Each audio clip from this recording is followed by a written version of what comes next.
সুপ্রিয় ভাই ও বোনেরা, আসসালামু আলাইকুম। আশা করি আপনারা সবাই ভালো আছেন। আলহামদুলিল্লাহ, আমিও ভালো আছি। আপনাদের মাঝে আরেকটি নতুন ভিডিও নিয়ে উপস্থিত হলাম। আপনারা দেখতে পাচ্ছেন এখানে আমার লেয়ার মুরগির বাচ্চা রয়েছে। এই বাচ্চাগুলোর বয়স এখন বর্তমানে 58 দিন, কিন্তু আমি মাঝখানে কয়েকদিন ভ্যাকসিন করেছি। এই ভ্যাকসিনটা আপনাদের মাঝে শেয়ার করতে পারিনি।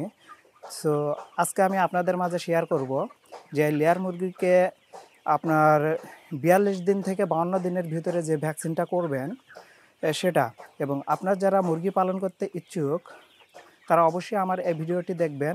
এতে আপনারা মুরগি পালন বিষয়ক বিভিন্ন তথ্যটাইতে পেয়ে যাবেন।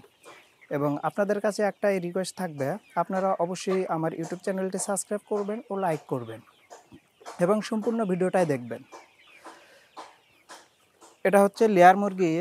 এই মুরগিগুলোকে আমি 42 দিন থেকে 52 দিনের ভিতরে যে ভ্যাকসিনটা করেছি সেটা হচ্ছে এই যে আপনারা দেখেন, ফাউল কলেরা ভ্যাক, এই যে 250 মিলি। এটা হচ্ছে এফএনএফ কোম্পানি, বাংলাদেশ মূলত চায়না, কিন্তু বাংলাদেশের ডিলার হচ্ছে এফএনএফ। আর এখানে দেখেন প্রথম ডোজ এখানে 6 সপ্তাহ 42 থেকে আপনার 52 দিনের ভিতরে এই ডোজটা করবেন। এবং দ্বিতীয়তে এই ডোজটার আরেকটি রয়েছে, সেটা হচ্ছে 10 সপ্তাহের সময় আরেকবার এই ভ্যাকসিনটা করতে হয়। তো এই ভ্যাকসিনটা কিন্তু মুরগির ঘাড়ে করা লাগে। আমি সেই ভ্যাকসিন ঘাড়ে করানোর ভিডিওগুলো আপনাদের মাঝে শেয়ার করি না, কারণ বিভিন্ন রকম সিকিউরিটির জন্য আমি আপনাদের কাছে শেয়ার করি না। সো আপনারা যারা লেয়ার মুরগি পালন করবেন তারা অবশ্যই মনে রাখবেন যে 6 সপ্তাহ থেকে, অর্থাৎ 42 দিন থেকে 52 দিনের ভিতরে আপনারা এই ভ্যাকসিনটা করে নেবেন। আর আপনারা যারা লেয়ার মুরগি পালন করতে ইচ্ছুক আপনারা অবশ্যই লেয়ার মুরগি পালন করতে পারেন, কোনো সমস্যা নেই।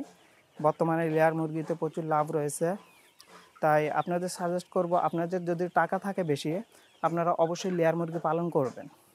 হয়তো প্রথমে রিস্ক রয়েছে এবং প্রথমে অনেকেই বোঝেন না, কিন্তু খুবই সোজা। আপনারা প্রথমবার মুরগি পালন করলে পরবর্তীতে আপনাদের আরও সহজ হয়ে যায় এবং আপনারাই তখন ভালোভাবে বুঝতে পারবেন।